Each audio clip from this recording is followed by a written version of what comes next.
विविध भारती पुणे ठळक बातम्या.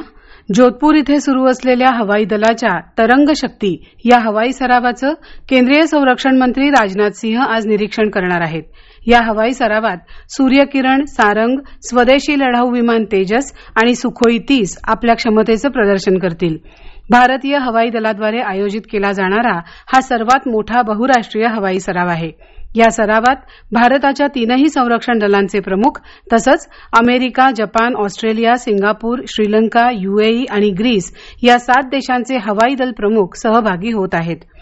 राज्यात जल जीवन मिशन आणि स्वच्छ भारत अभियानाची जलद गतीनं अंमलबजावणी करावी असे निर्देश राज्याचे पाणी पुरवठा आणि स्वच्छता मंत्री गुलाबराव पाटील यांनी काल दिले. या संदर्भात मंत्रालयात आयोजित आढावा बैठकीत ते बोलत होते. या अभियानाअंतर्गत प्रत्येक घरात पाणी, घनकचरा आणि सांडपाणी व्यवस्थापन आदी कामं करण्याच्या सूचना पाटील यांनी दिल्या. राज्यातील ज्येष्ठ नागरिकांसाठी राज्य शासनानं भारतातील तीर्थक्षेत्रांची यात्रा करण्याची संधी उपलब्ध करून दिली आहे. मुख्यमंत्री तीर्थदर्शन योजनेअंतर्गत राज्यातून पहिली रेल्वे नांदेडहून 20 ते 22 सप्टेंबर दरम्यान अयोध्या दर्शनासाठी धावणार आहे.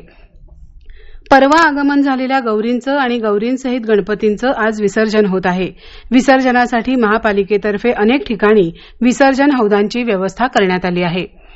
जम्मू काश्मीरमधील कुपवाडा जिल्ह्यातील केरन क्षेत्रात लष्कर आणि जम्मू काश्मीर पोलिसांनी केलेल्या संयुक्त कारवाईत मोठ्या प्रमाणावर शस्त्रास्त्र आणि दारुगोळा हस्तगत करण्यात आला आहे.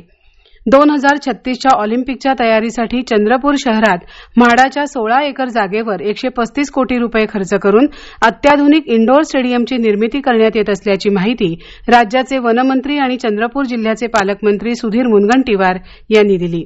या होत्या आतापर्यंतच्या ठळक बातम्या. यानंतरच्या ठळक बातम्या उद्या सकाळी 8 वाजता.